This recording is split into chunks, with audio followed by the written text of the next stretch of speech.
Hi everyone, let me share with you what's in my bag. Char. My bag is from Charles and Keith.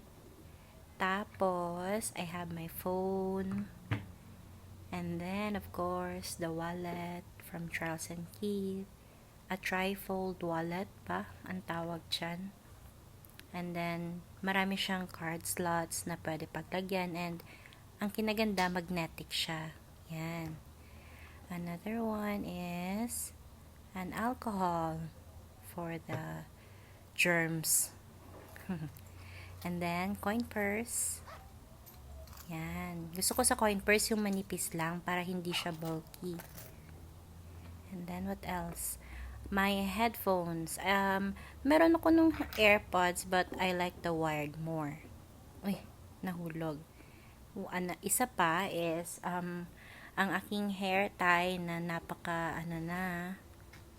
sira na. And then, ito is yung pouch ko na kahit anong bag yung ginagamit ko, always andito siya. Ang laman naman, wipes. And then, dental floss. Okay ito na floss kasi may na siya, toothpick na kasama. And then, ito ang napakanipis na pocket mirror. Parang nabili ko yan sa Daiso. Hindi ko na maalala kung ano. And then, yung lipstick of the day. Actually, hindi siya lipstick. Para siyang lip balm from Sunny's. Yung nila, yung lip balm na kagaya ng Clinique. Black Honey. And then, lip liner. Kasi yan yung suot ko na lippy. Ganun ba? And then, oil control film. Ayokong nagpa-powder. Mas gusto ko yung oil control film. And then, Tita Fine, singhot from Thailand. Ang bango niyan. Ano pa ba? Of course, tissue. Pag may wipes, may tissue. And then, yung cards ng Gmall Supermarket and Krispy Kreme.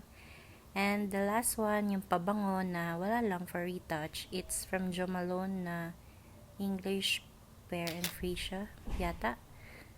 And then, yun lang. Maliit lang yung bag pero maraming nalalagay. Bye-bye!